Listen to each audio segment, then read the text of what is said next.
Okay, good evening, everybody. For those of you that don't know me, my name is Liam Young, and I run Inter 7 here at the AA with my teaching partner, Kate Davies.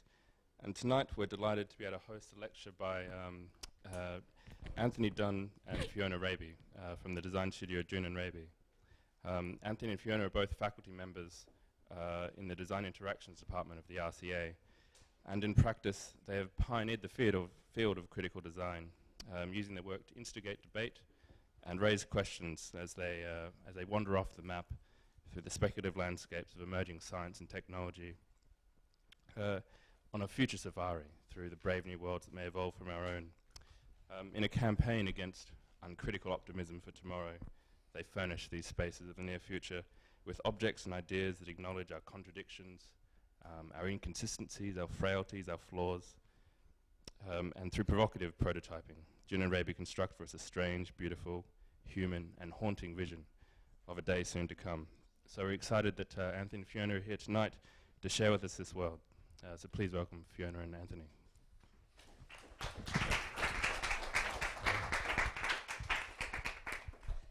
Well, we're really delighted to be here, so thank you, Liam and Kate, for inviting us. I mean, I think it's been a very long time since we've been to the AA. I mean, we've been busy. To be honest, we very rarely lecture together, which is a bit odd. So this is the first time for ages, so we're going to kind of bounce between each other, and it might seem a little bit chaotic, but we'll try and be a bit more concise if we can.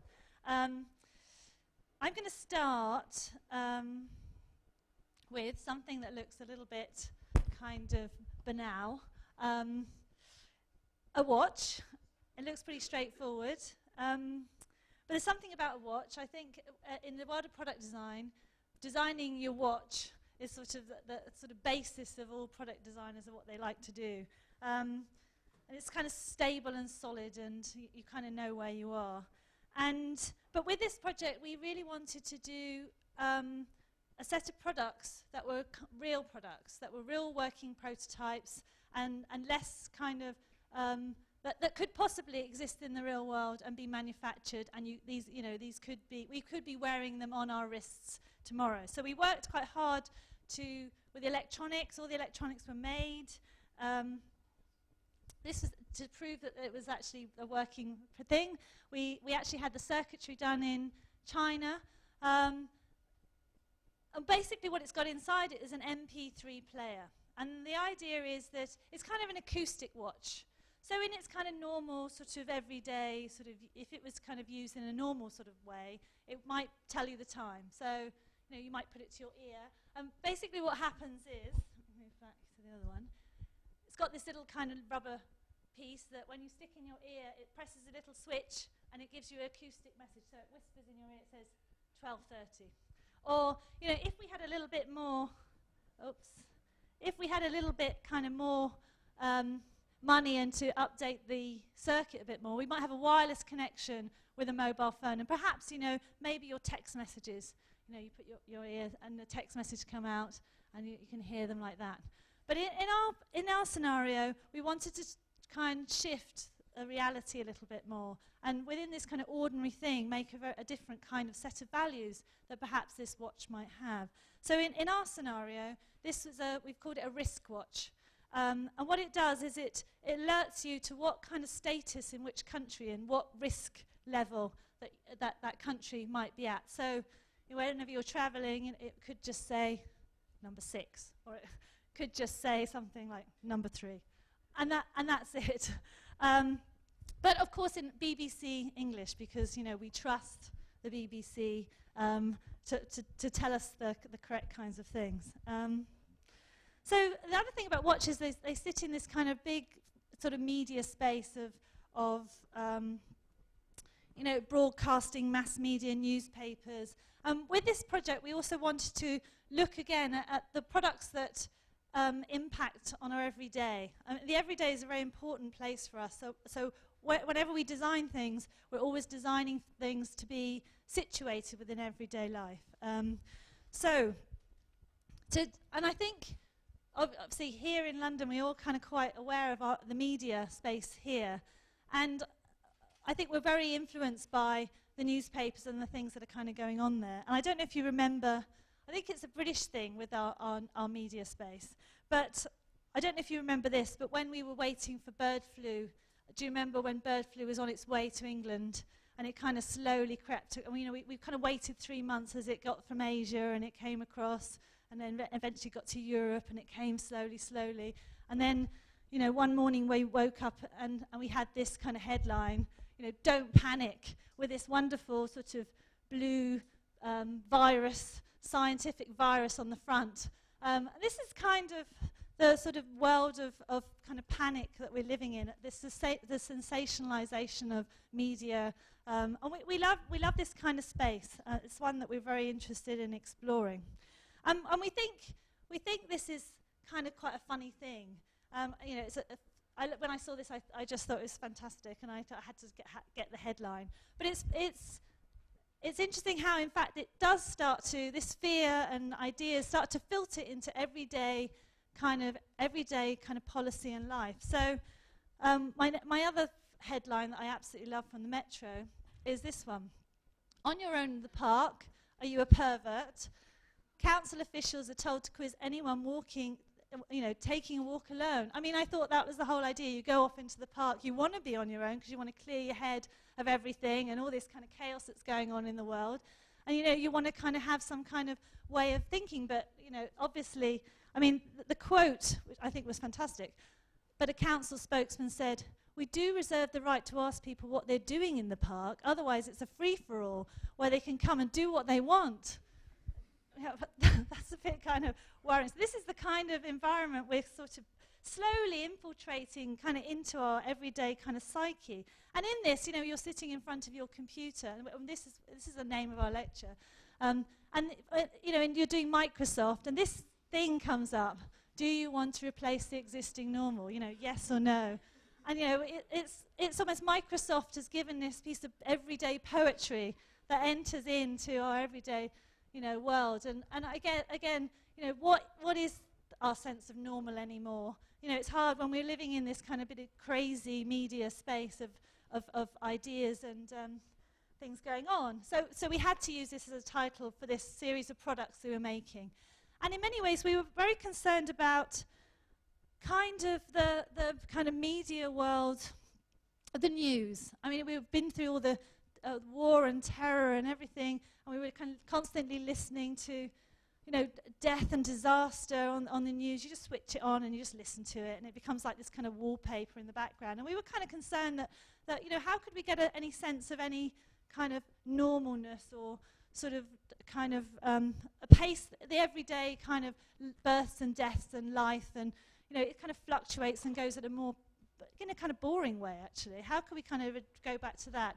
So we wanted to make an object that sort of tried to draw attention to this kind of whole scenario about statistical, we called it statistical clock, and it's basically the idea that it looks onto the internet and it's looking for various kind of deaths, and it's actually based on the BBC website.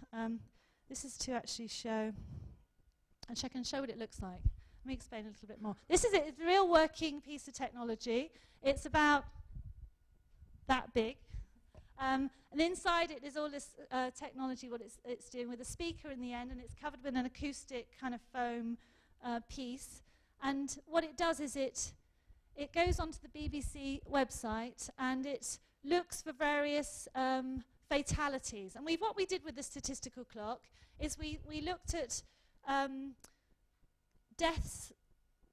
The idea is that if you're completely panicked about sort of dying in a plane crash or dying in a terrorist attack or something, you're probably more likely, to be honest, to die out of heart disease or some lifestyle choice, or, to be honest as well, in a car crash, because car crashes are pretty much regular, but they're never in the news, and it's hardly news that we hear.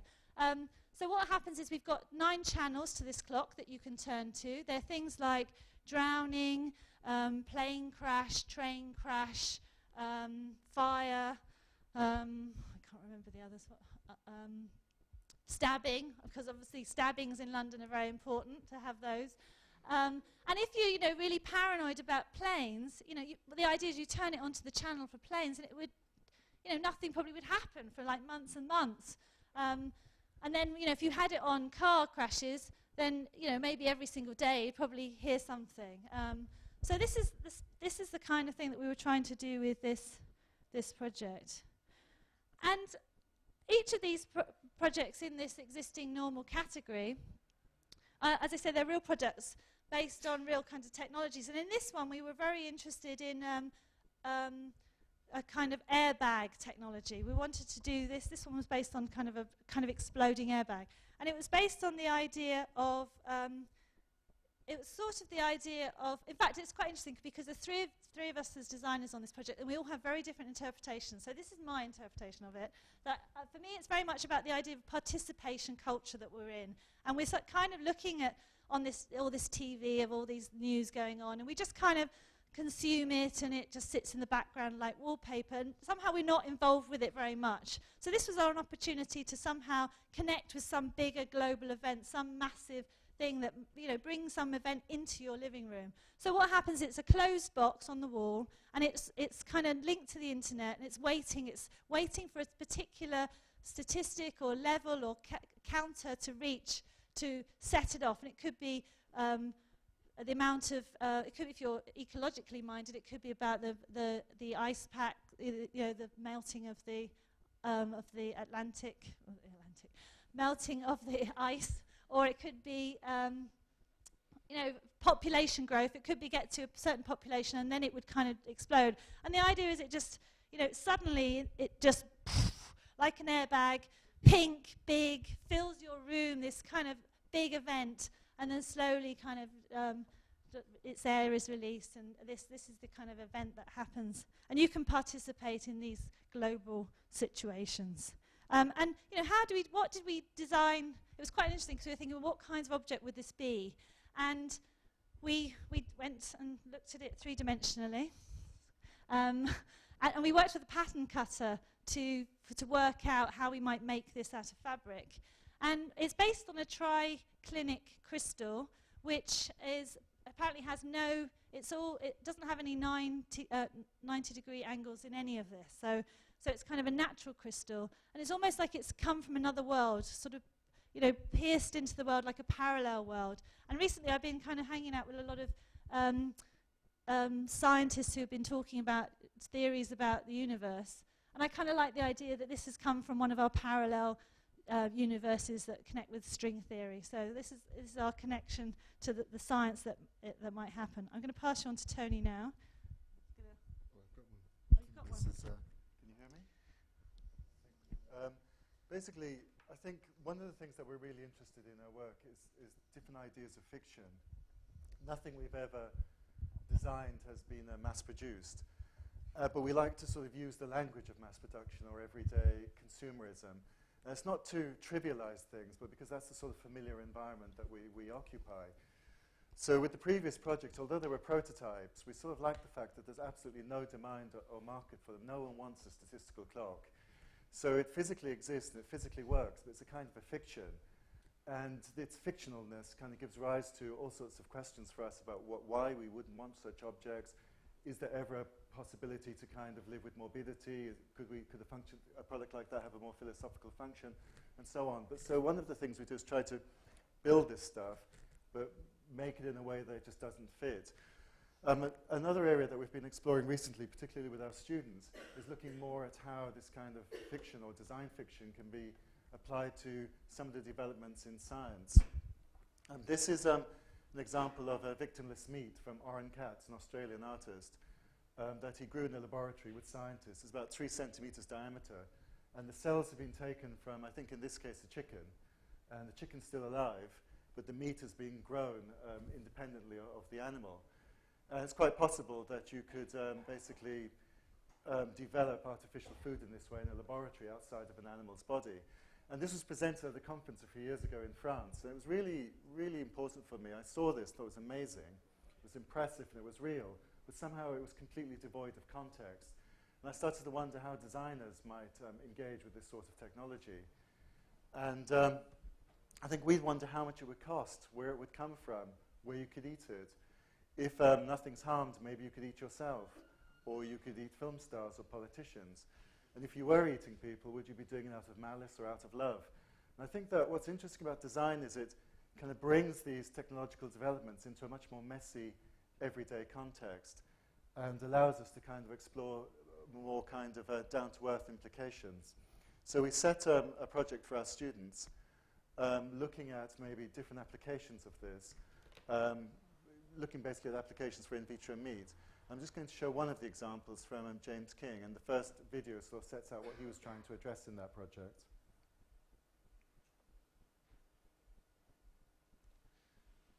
The meat of tomorrow will be as succulent and tender as that of today. It will be more efficiently produced to a higher quality. Assuming that there are no unforeseen biological side effects, meat grown without the expense and cruelty of livestock farming will become the normal, everyday thing. But we should look closer and ask the question, what will be different about this meat? For one thing, what size will it be? Family-sized? If so, a large family or a small one? What shape will it be? Will we buy it in circles, squares, cylinders, cubes? Perhaps new shapes more suitable for even cooking will be devised. Surely the lamb chop, with its awkward form, which is difficult enough to eat, let alone grow in vitro, would cease to exist. Whatever the answer to these questions, the whole process from production to consumption will more than likely become highly abstract and arbitrary, no longer bound by the size and shape of any animal. But will there be anything to remind us what this stuff is, or at least what it used to be? So James wanted to literally come up with a language for this sort of meat and use that as a basis for discussion about whether it's worth embracing this technology or not. And in his scenario, the last chicken, the last cow, the last pig would be scanned and its internal organs would be used as a reference point to build up a vocabulary. And he ended up with a whole range of different stakes of the future referencing those internal organs. Now, for a lot of people, this still isn't very appetizing. But I think it's more appetizing than the first slide. And when people see the first slide, they kind of completely reject the technological possibilities that artificial meat brings with it. Whereas at least by kind of exploring the cultural aspects of it, it opens up a different sort of perspective. People start to think about, well, maybe it does make sense to stop farming. Maybe vegetarians could eat this meat. And I think it's a very basic level, but it's a kind of one that design can start to open up a different sort of discussion on what the implications of a particular technology are, rather than just its applications. With some of the other projects, they tend to be a little bit more futuristic, I guess. This one by Michael Burton was looking at how at the moment we're becoming more and more detached from nature, how that's having an impact on different healthcare treatments and ideas and philosophies. For instance, superbugs in hospitals have become so strong and able to overpower chemicals and drugs that even going to hospital has become quite dangerous.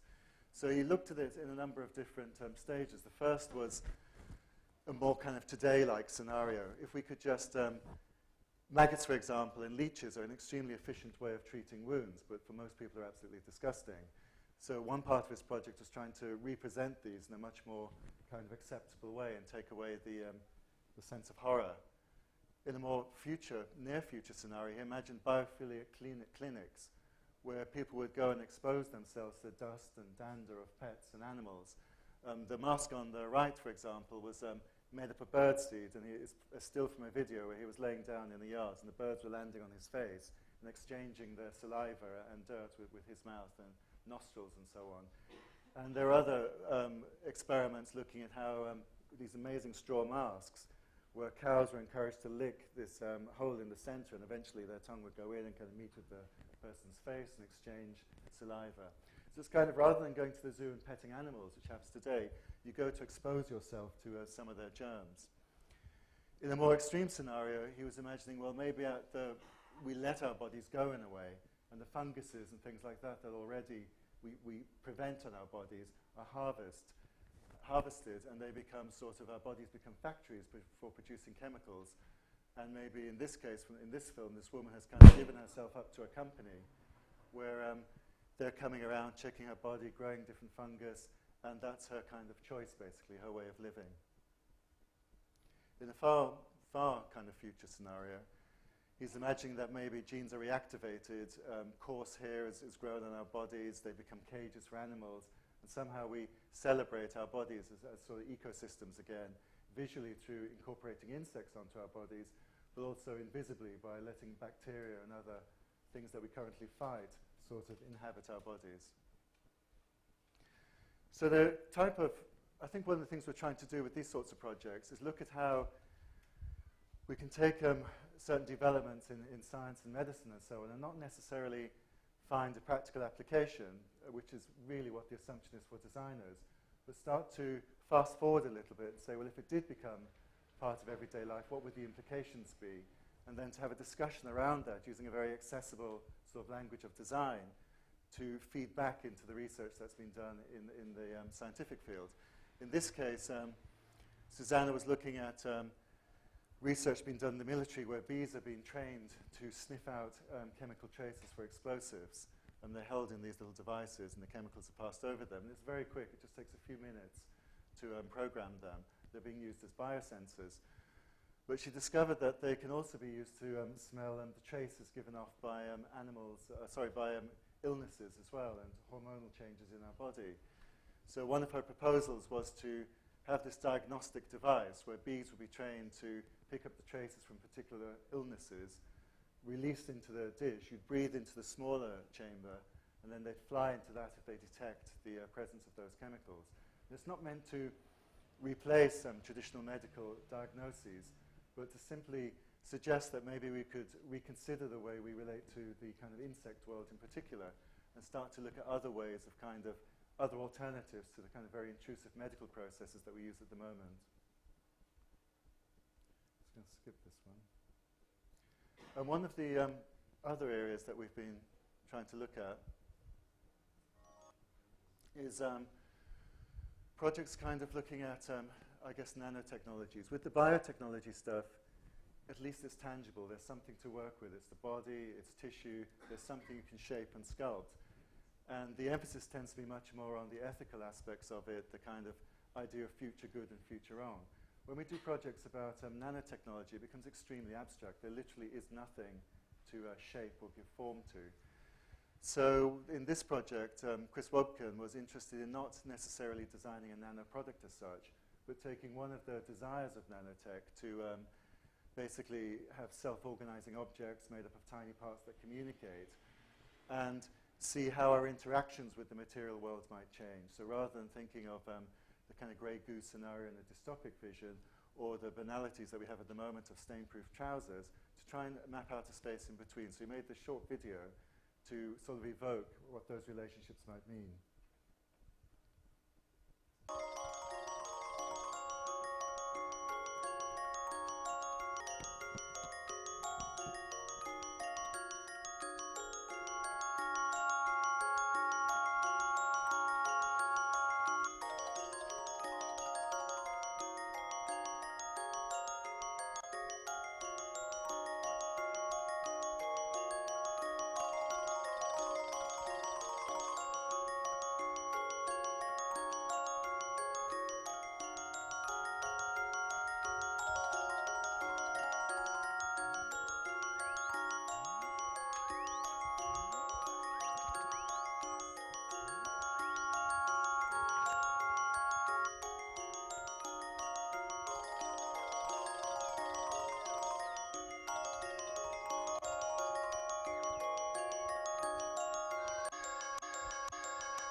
I think one of the things that's quite difficult about this work is where you situate it. It's not the present, it's not necessarily the future, it's just a kind of an elsewhere.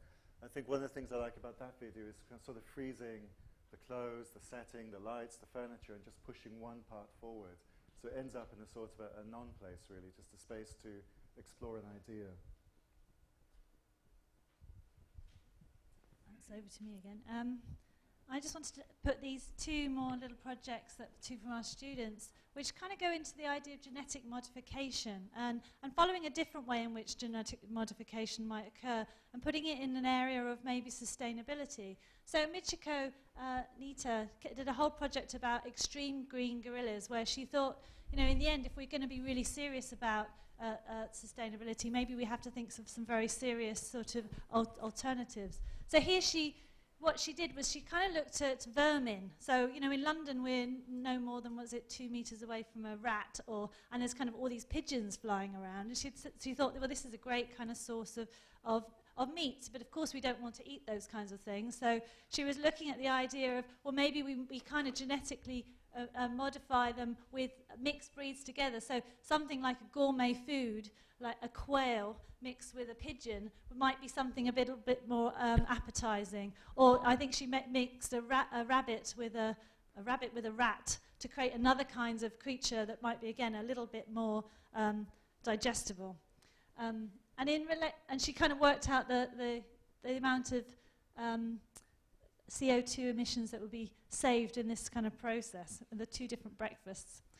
And Susanna actually at Goldsmith, she's now doing a project at Material Beliefs, and her latest project, which I absolutely love, and really kind of puts this to the test and sort of tests our lifestyle choices and how committed are we to these kinds of things. And maybe usually, again, with genetic modification, it's about making us more intelligent or making us stronger and faster. But here it's the idea of, basically this is a vegetarian tooth. Maybe we genetically modify our teeth to be, only take kind of vegetarian food. So I'm going to talk just a little bit about a project of ours that we did, looking at how we might position design in an area where we might use it to stimulate discussion from people, as a tool to generate other people's ideas and have a conversation with people. And it was sparked off by Craig Ventnor. It was done actually quite a long time ago, although it says 2004, 2005. We were doing it back in 2001. And at that time, it was when the genome was kind of being worked out. And there were lots and lots of scientific claims going on.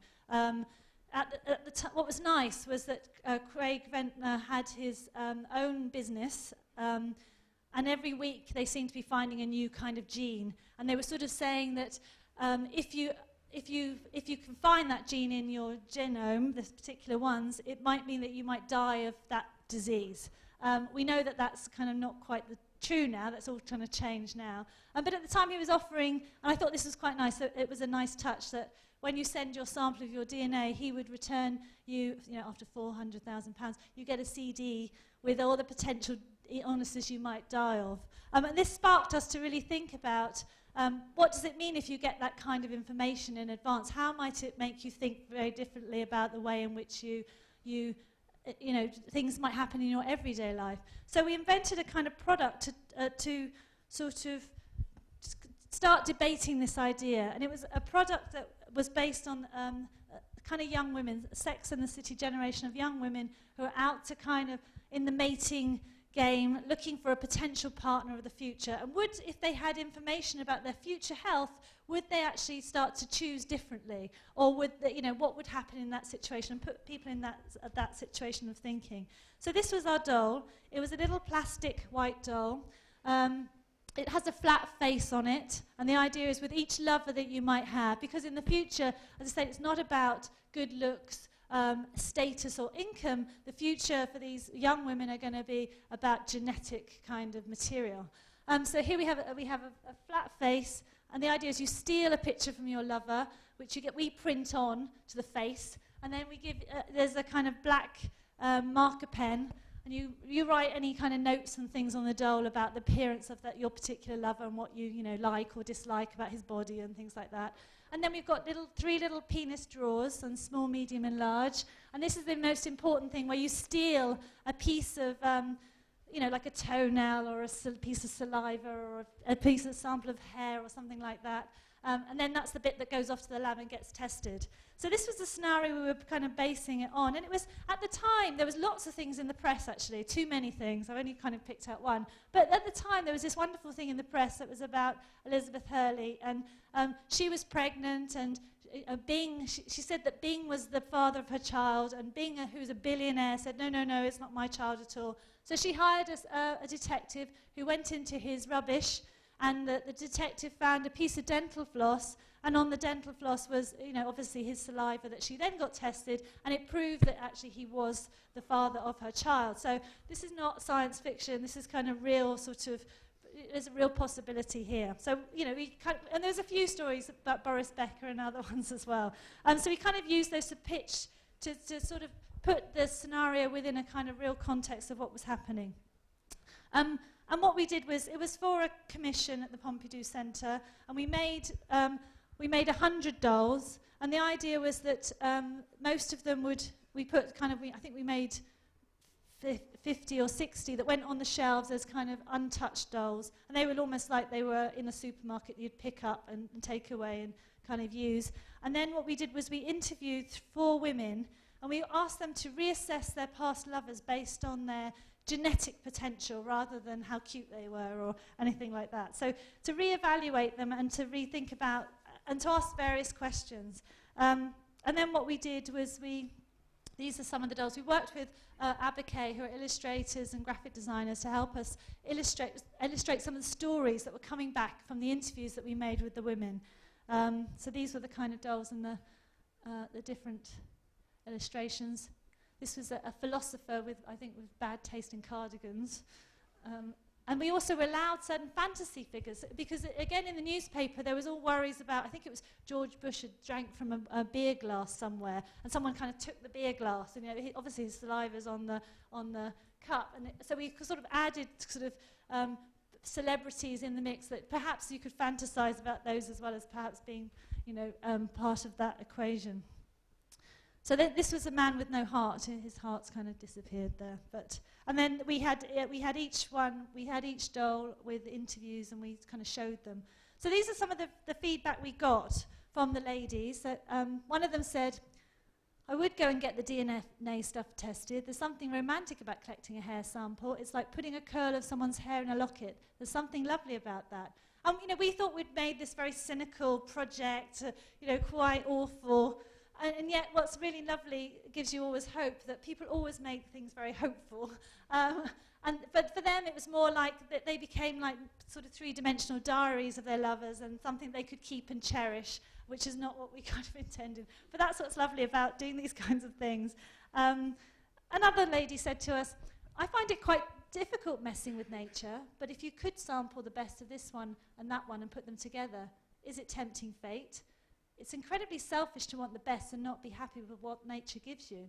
But if you can do that, why not? And I think that all the way through the interviews that we had, there was this constant contradictory positions that they had. And that was really, really nice, because at one stage they were very for the idea of collecting or against it. And the idea that they thought that if they could, they wouldn't touch with nature or they wouldn't damage anything, but if they had the chance to, if it was cheap enough, of course they would. And I think this positioning within the consumer world of certain choices, this is where our real kind of, when it really happens, in that consumer world, where we're not the citizen, we are the consumer, and what we believe in just goes completely out the window. And again, we found that, again, very interesting. Another lady said to us, I can totally imagine I would buy the doll in Ann Summers next to the vibrators 2 shelves along. I would also be in Boots, a more technical one, kept at a constant temperature and really storing important stuff in there. So with this, we were also exploring how the ladies sort of brought these things into their everyday life and what it would mean. So here, I thought this was quite nice, because what our lady number 3 said to us, well, when we're in our 20s, we'll all be giggling in our bedrooms and we'll be drinking wine and it'll be fun. She said, but when I get into my 30s, I want it to be made out of stainless steel, I want a refrigerator, and I want it to, be really working as well as it could. So, she was kind of elaborating on our story. And this one was quite curious. It might sound funny, but it's the little things that make the person what they are, make them individual. If you start to manipulate genes and things, it's scary. Everything might become bland. the human is more important than the genetics. And then she adds this very strange kind of last line, I would like to clone this lover as a dog. And I think this sounds a bit odd, but to be honest, the more that we look at DNA and what happens to our DNA, it's incredible how people want to have this desire to put their DNA into things. And in this scenario, there was a part of her lover that she actually liked, but she didn't actually like him really. She'd rather have a dog to keep the bits that she liked in it, and that's the thing that she would love. And I don't know, if we're left to our own desires, what kinds of world are we going to have? It's going to be quite interesting. And the last one of the slide, that I think this is kind of really key for us. This lady said to us, everything comes 10 years later. Usually the general public know about it at the last moment when everything falls apart. It's too late. You can't do anything about it anymore because it's already here. I think we're being kept in ignorance. And I think in many ways, this is exactly the point. If we need to discuss as many different scenarios as possible, the good ones, the bad ones, the undesirable ones, and to discuss them before they happen, rather than suddenly being landed with a future that we've never been consulted about. And we kind of feel a little bit like that. All of this stuff is happening in labs, and there's very little kind of discussion going on of what it actually means. It's happening so fast. So I think then is Tony. Most of our work ends up, I guess, in museums and things like that. That's where we can present it and get some feedback or some discussion going, but obviously it's quite limited. Although more and more, that's one of at Design the Elastic Mind, where some of our work and our students were shown at MOMA last year. There was something like 600,000 people visited it, so it's almost becoming a mass medium in itself. But we also work at places like science museums, and this project was one we did a few years ago for their new energy gallery.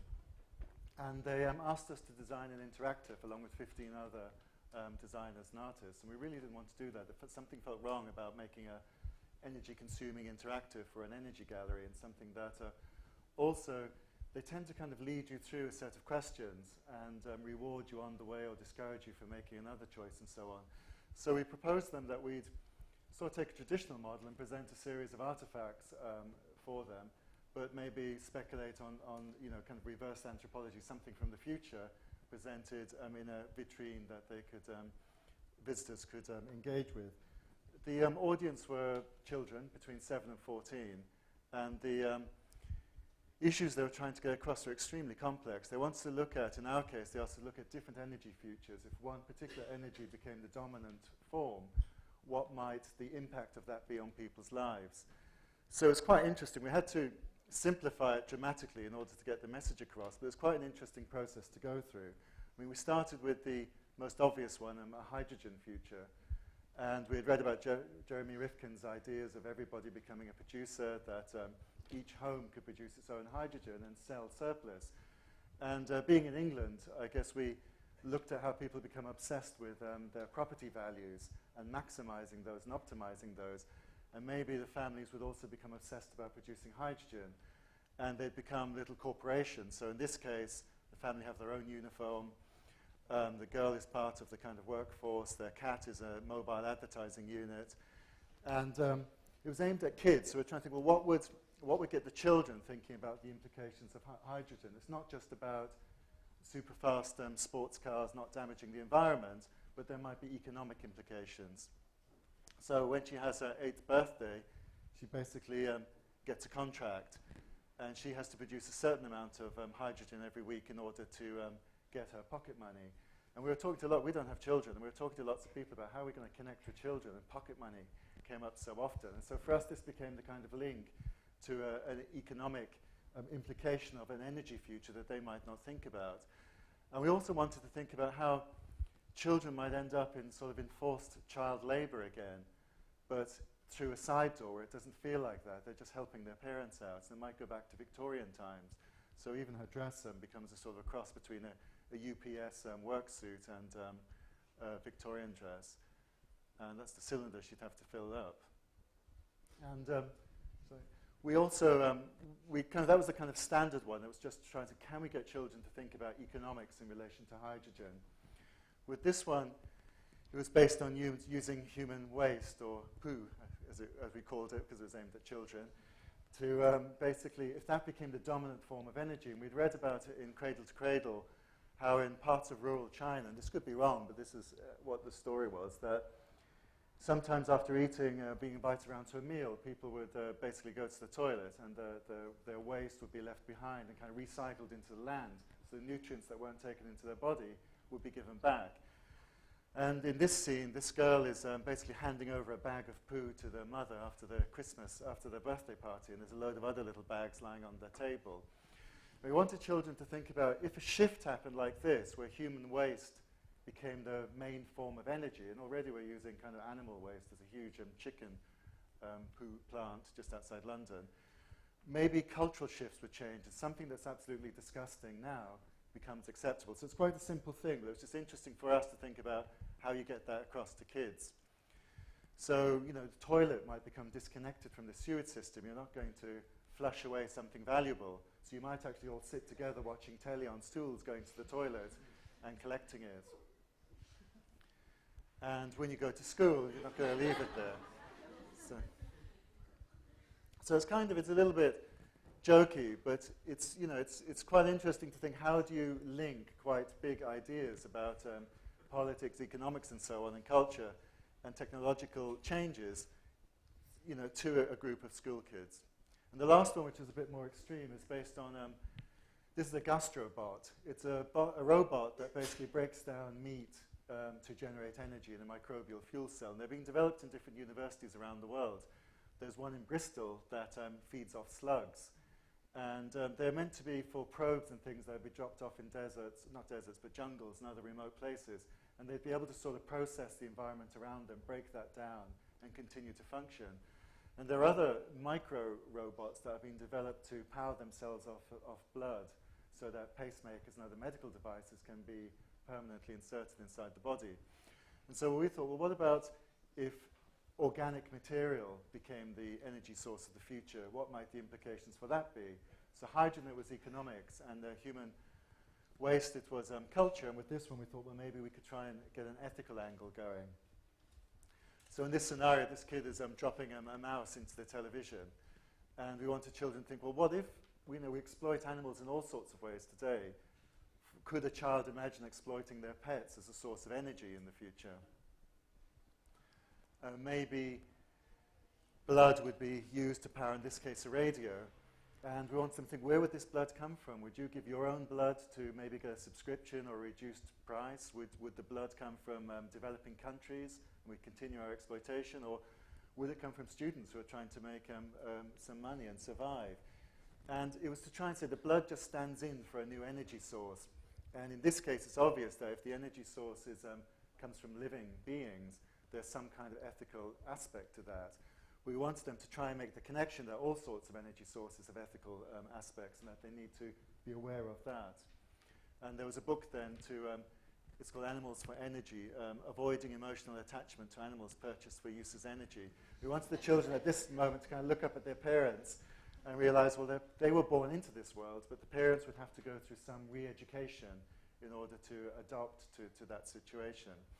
So it was quite straightforward, but it was actually very successful. Although at first kids would rush into the gallery and whiz past this exhibit and play with the computers, after a while they'd kind of drift back. And if they were with teachers or parents, it became a very interesting way of accessing these issues from all sorts of different points. They might pick up on an object or the clothing or a photograph. And since then, the Science Museum has used this method, they call it speculative products, in other exhibitions to try and create more reflective zones where people can actually see potential implications manifested in products as one way of imagining different futures. So it's kind of, for us, a much more accessible and applied way of working with some of the other stuff that we do as a way, basically as a form of research for ourselves. Just going to mention one more project. Just take a drink. This was one, again, we did a couple of years ago for a commission for an art centre in Hasselt. And they asked us to basically just do a project to sit in amongst, we were showing 6 other of our previous projects, to do something new. It was a very, very low budget, and there was only a couple of months to do it. So we were very interested in robots, and something we've been fascinated for years but never actually done anything with, and started to look around and realized there aren't actually many designed robots as such. There are hyper-functional industrial robots, monofunctional robots. There's abstract networked automatic systems, even ones for parking cars and guiding your car. There's art robots. There's all sorts of technical robots. But ultimately, the destination for robots is to be in our home in a lot of cases, or at least that's the story in some of the research labs. We never see what those robots would be like. So in this project, we wanted to sketch out 4 different possible relationships between robots and just kind of leave it there as something to talk about and explore further.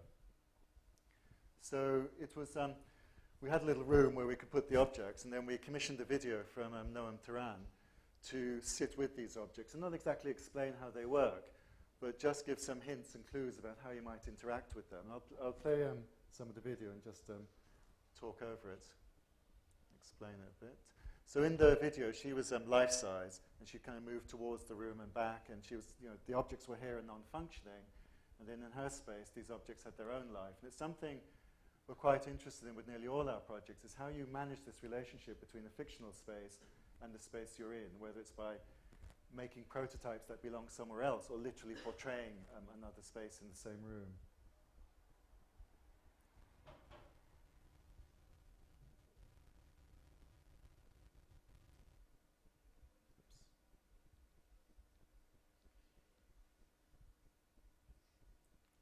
Sort of stuck.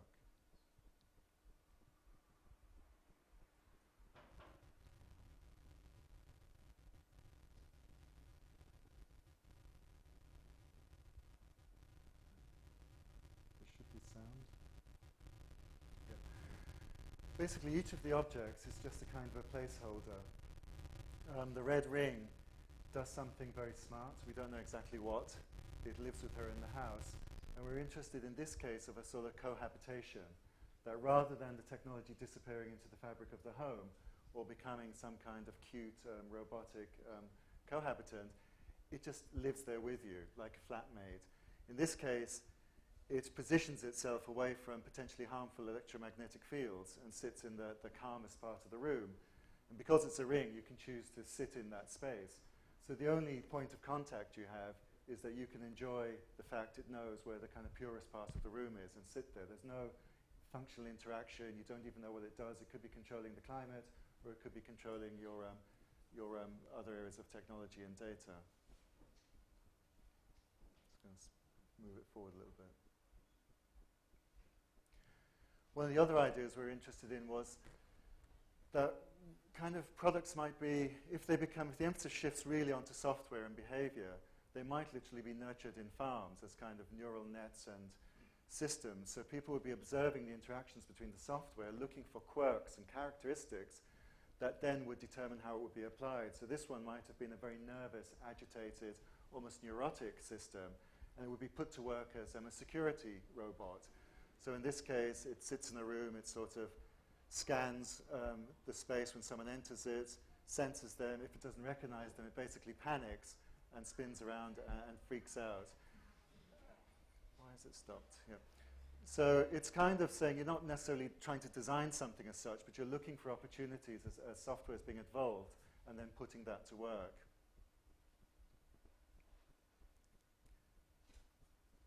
With this wooden one, it's not exactly a robot, but more a sentinel. As we're putting more and more information online and having to, very precious things have been stored online, very important things, and having to use kind of passwords and so on to get it, we thought, well, what if you used the very familiar sci-fi method of retinal scanning?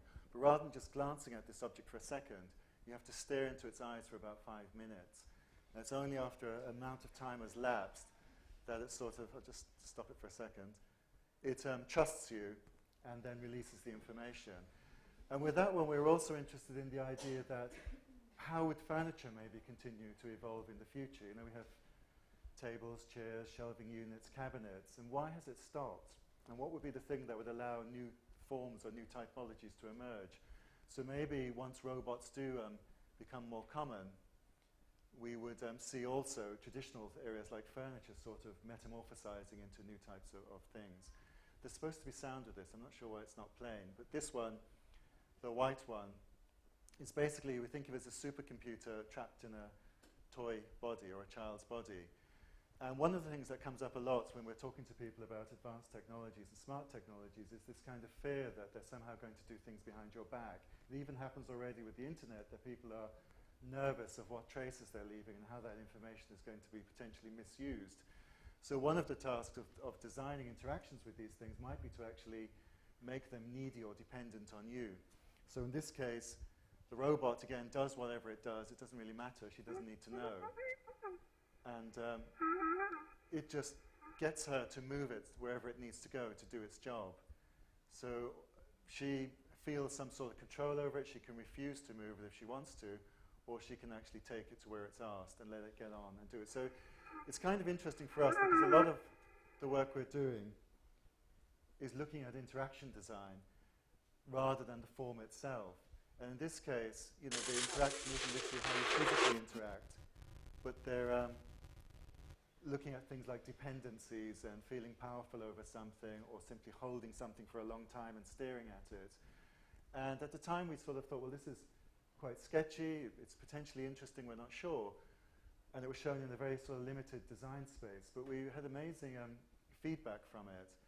And we were approached by a consortium of robotics engineers in Switzerland to join in a massive European Union funded project that they're working on with millions of euros, to try and see how this sort of thinking could kind of be applied to actually robotic systems and artificial intelligence systems that are in development right now. And we were also approached by a computing company which funded a PhD in our department, which just started in October, again to build on this, and not to do this as such, but to look at how do you give presence to artificial intelligence and systems in the home and avoid the whole smart house thing and that kind of a terrible scenario, and just focus much more on how you interact with this intelligence and how those interactions depend on some sort of physicality. And that's all I'm going to say. Thank you very much.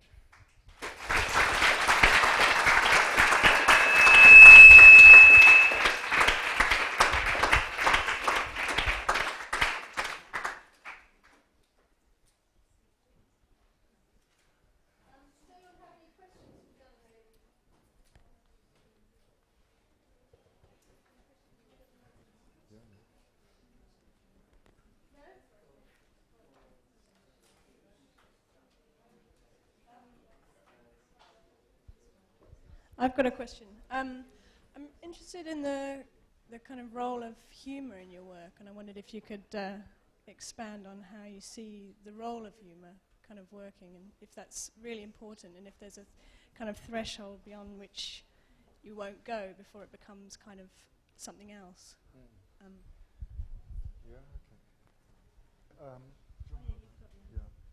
Yeah, humour is really important for us, but it's actually really difficult to talk about. I think what we try to do is sort of try and build in almost a satirical or ironic thing. We don't want to poke fun at people or ideas or topics or what people believe in, but equally the work could end up very sort of po-faced, very dry, it's a little bit preachy. And I think humour helps to somehow break the ice and create a space where people can start to, they're kind of destabilized slightly. I don't know, is it serious or not? Am I supposed to laugh, or am I supposed to, have I misunderstood this? And I think the humour sort of begins that sort of reflective process, which is extremely important. But we do worry sometimes that things might become too jokey. I think with the Science Museum project, we're kind of worried it's a little bit too tabloid-like, because we had to simplify it. And then other times, you know, like with the very first project, do you want to replace the existing normal? It's very hard to see where the humour is there. I mean, some people see it, but not others. But I think it is a very important part of what we're doing, for sure. But a very difficult thing to articulate, you know, how it works. But I think it's kind of around in our newspapers anyway. I think we're surrounded. I mean, especially if you're reading the Metro. And I mean, there's so many kind of, you have to smile at half the things that are in it. I don't know, I think there is a kind of irony that does exist with real things, that real situations that we're put in a position where, you know, almost like the truth is stranger than fiction is really, really true, I think. I think it's also trying to do not so much a visual humour, but a functional one. So it's only when you start to, like with the penis jaw, although that can be quite funny to see, It's when you start to imagine actually putting toenail clippings and hair in it, it's more the situation that becomes funny, implied. So you're not, I hope, it's not the object itself, but the sort of implied interactions and use of it that become humorous. But I think with that one, the idea that it's quite an evil thing, you know, the idea that you productize a man and you're treating him like that. So you know, one minute you think, oh, that's funny, but then when you think what you're really doing, it's just horrible. So I think there's that, I think in the end, the humour always has the balance of something very dark next to it. I think that's what we try and play with. Are there any other questions? Yep. Is there another mic, or will we use this one?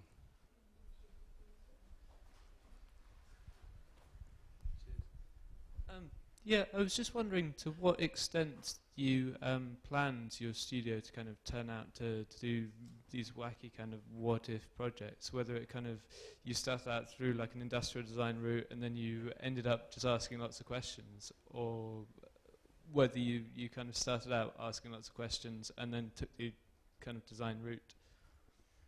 No, we didn't plan it. I think both of us, Fiona's background's in architecture, mine's in industrial design. Start with it, yeah. And we were both kind of didn't really fit in. The sorts of things we were interested in didn't seem to gel with the opportunities around us at the time, at the end of the 80s when we were graduating.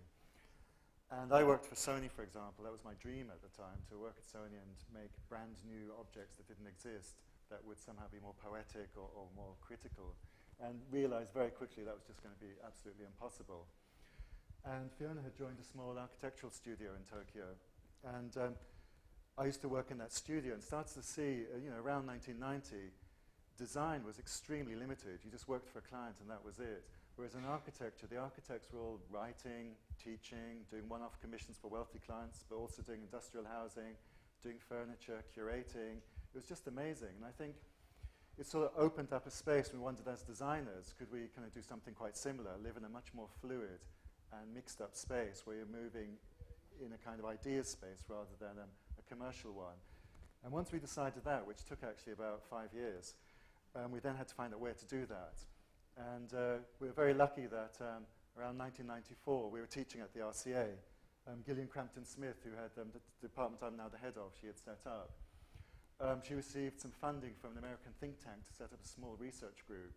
And about us and about 6 other people were able to join that group. And it seemed that became the natural home for what we were doing. It's a sort of academic space, but we're not writing papers and doing that sort of thing, but doing design projects that aren't intended to be manufactured or even consumed, but circulate to hopefully open up possibilities or raise questions or critique things. And I think still we see this semi-academic space as a really natural home for this. And often the sort of research that goes on in academia is sort of aspirational in design and arts colleges. It wants to be like traditional and established things, whereas I think there's another role for the academic designer where you can take on these other kinds of roles to question things and use the concreteness of design to do that.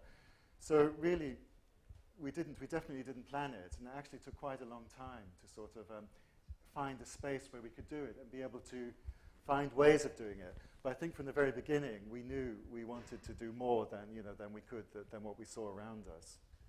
I just add a small bit to that. I think the other thing was that it was all driven by huge disappointment. We had, we kind of were brought up in the 60s, and it was all possible. This world was going to come, and it was all going to be there, and we could design it. And everywhere we looked, that you couldn't. And that kind of, that was hugely disappointing. Why weren't things? We spent our time going, why do we need another table? Why more chairs? Why, And it kind of pure disappointment from the things that were around us motivated us.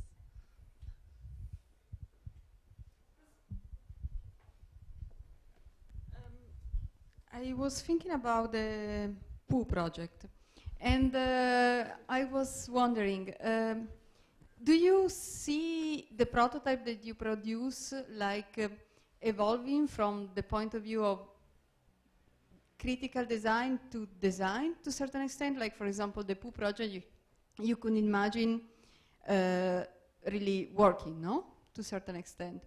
And somehow the way you presented, it looks like you want to tell us, okay, this could exist, but yeah, we don't want to take it too seriously. We don't want to engineer it in a way that really exists.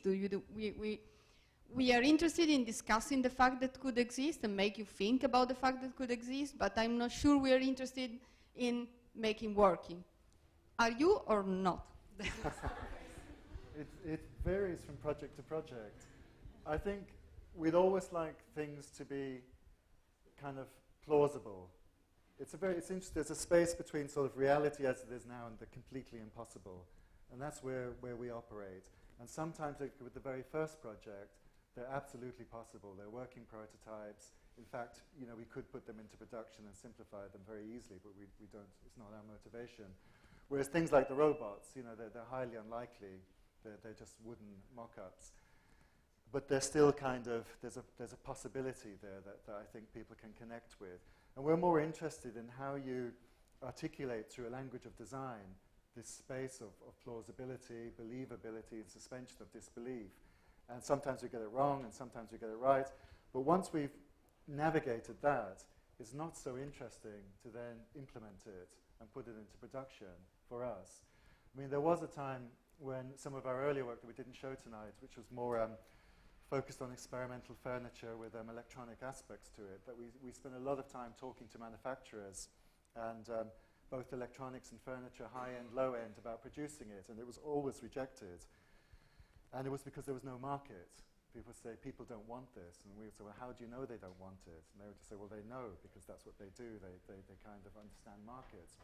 And at the same time, we were working with telecommunications industries, coming up with services that were completely plausible and doable with the technologies at the time. But again, they said there's no desire or no need for these things. And we kind of became much more interested in how do you determine what's desirable, what's wanted, and what's needed, and working in relation to that, then can we put our things into production? Can we overcome technical or economic constraints? And so I think probably about 6 or 7 years ago, we kind of made a more conscious shift to say we're not so interested in putting things into production, really, but they must feel like there's a potential there that they could be, that they're not completely sci-fi-ish. In that case, I think for us, it would fail. I don't know if that's what you're thinking of.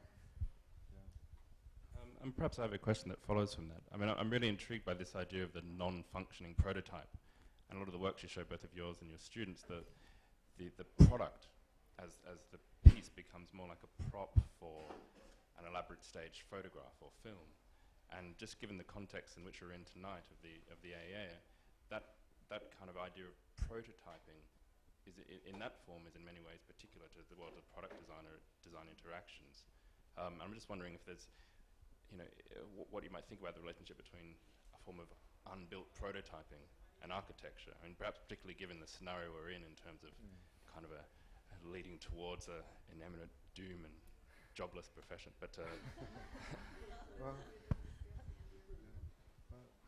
I think that that's actually really quite complex. There's lots of bits and pieces to that and aspects. I think architecture has been very comfortable with non-realized visions, obviously, for a long, long time, and they've served different purposes, from kind of wishing for a better world to provocation and critique to just frustrated dreams, that can never be realized for whatever reasons.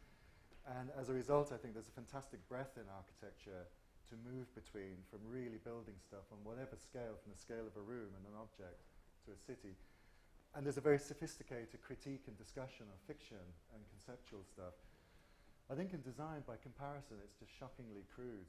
And it's something that I think we're very interested in, is almost trying to see if we can, something we're trying to now think maybe theorize that space in a more sophisticated way, not necessarily through our work, but through writing. And I think a lot of people talk about conceptual design, and the people who seem to be interested in it come from, say, a furniture-ish 3D maker background, and they see it like conceptual art. It's design about ideas. Sometimes it gets confused as design art. And whereas, as you said, what we're doing comes more from the industrial design side, where they're basically just mock-ups, and that tradition goes back a long time too, and they're used as props in scenarios. but always to sell us stuff, to persuade us that we want a particular future, to prepare us for a future that's in the pipeline. So I think we're trying to take, in a way, the sensitivity, hopefully the sophistication maybe of the conception, the space where people work with ideas, but bring that into the quite crude world of industrial imagination, which is about making these kind of future scenarios, these kind of playing with desire, and hybridize them in some way. And I think there's a lot to be learned from what's happened in architecture that somehow needs to be translated or hybridized. Yeah, I think somehow this question was connected because somehow we were discussing tonight as well about the question of failure, about prototypes that get, for example, I'm quite interested in evolving prototypes one after the other and try to make them more detailed. Like the Pooh one, I will bring it forward, but I'm joking. But the fact is that I tend not to worry about the market to a certain extent. Probably architecture, as long as it's got a lot of interference with urbanism and other disciplines, it tend not to worry so directly about what the market is worried about. And tonight we were discussing all these prototypes that fails and then not fails, and they are a success, and how do we incorporate this failing? But we don't discuss the fact that the market is interested in that. We kind of give it for sort of, yeah. But that's the interesting thing with industrial design. It's, you know, as a designer, we were at a conference a few years ago at Cranbrook Academy, and it was about future visions, and there was us and Andrew Blumfelter, a graphic design curator at the Walker Arts Centre, and Joep van Lieshout, the kind of Dutch artist. And both the others presented, and Joep van Lieshout presented the beginnings of his slave city and this kind of totally horrific vision. And then we presented our work, and the audience was outraged, you know, at our stuff, and it was very mild. And the reason they were outraged was we were designers. We have a duty to think nice thoughts, to be optimistic. It was almost, how dare you turn away from imagining a better world and entertain these dark thoughts. And I said, well, what about him? You know, he's really bad. And they were kind of, well, he's an artist. He can do what he wants. We don't care. Which is kind of sad too, because it also means it doesn't engage. He has a license and a privilege in society to do as he pleases. And it seems in design there's a contract, a social contract, that's different from the one the architect has. And the architect does seem to have a strong social consciousness, that it's a fairly independent profession. And in industrial design, the minute you don't design for production, your work is often seen as irrelevant or pointless. And I think what we're trying to do is say, actually, it's not pointless at all. It's, you know, there's another space of speculation that can be used not to imagine better products, but to imagine better human relations or to critique a political situation or so on. And again, I think in architecture, that idea is a lot more established, and there are a lot more examples of it. But in design, it's actually quite a radical idea and a very difficult one to make a case for, and actually quite hard to find examples of, although more and more people are doing it. And it's almost as if you don't put something into production, it's not real. Whereas I think, so the whole prototyping thing isn't such an issue. It's more, it doesn't matter if it's a foam model 1 minute, you know, if it's produced in 100,000 a year in the next. It's a very different dynamic. I think also we get the most resistance from designers. The most aggressive kind of response definitely comes from the design community about what we do.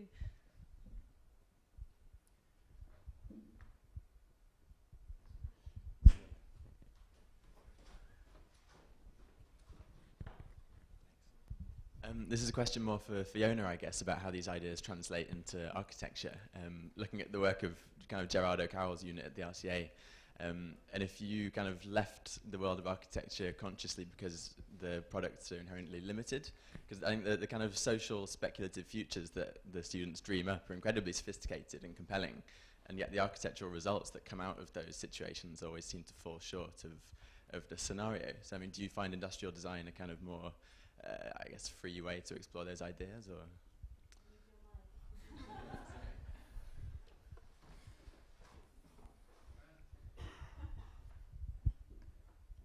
Yes, I guess that's, yeah, I spent probably about 5 years teaching ADS4 at Royal College, and we spent a lot of time developing these very complex scenarios that and futures. And I guess for me it was incredibly disappointing in that I couldn't do anything with them. And it seemed that, you know, I did my architecture teaching, and then my career and our work and everything was based around kind of a product design and an interaction design approach. And it was very hard to try and, you know, I couldn't kind of educate architects. You know, in the end, the architects are going out and they're building buildings or joining the architecture community. So I did find that it was hard to bring that research into our kind of world.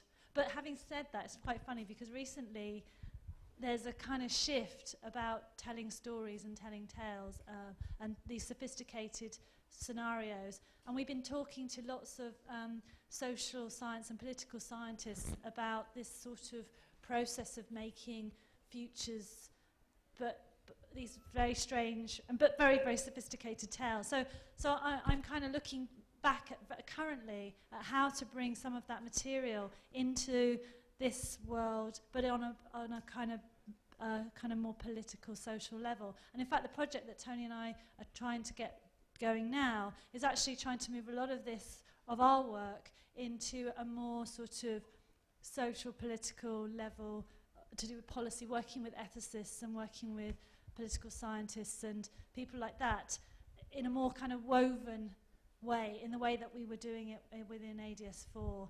So it's just taken a lot longer to find a way in which that kind of thinking could actually impact on some of the work that we're doing in the interaction design course. So I think it's still there. It hasn't kind of gone away. Yeah, I think what we're interested to right now is not so much us speculating, but trying to work with an economist and do speculative economics or speculative ethics or speculative political science, and then try and give that some sort of expression through objects and systems and services and things like that. So it's kind of shifting from trying to imagine our own futures, if you like, or situations, into saying, okay, we've developed some tools and methods and ways of working. Now we'd like to work with more sort of complex issues to see how they stand up to that, and if it takes us personally somewhere more stimulating as well. But there's quite a difficulty, I must admit. I've been kind of sort of working in the academic world of social scientists and things, and the contrast between the two disciplines is so extreme. It's very hard it's very hard not to lose the delicacy of design, because one of the things I think we have, there's a kind of lightness of touch that you kind of need. If it gets bogged down with too much social science research, you've kind of lost it. So, trying to balance very, very academic agendas with more kind of light, playful things that are kind of suggestive is hard work. But hopefully with this, this other narrative, we've got actually some nice projects coming out. I think some current second years are weaving some very nice stories at the moment that are a bit more complex and meaty. So, yeah, it's work in progress. Is there one more question? No? Well, thank you, Anthony and Fiona, for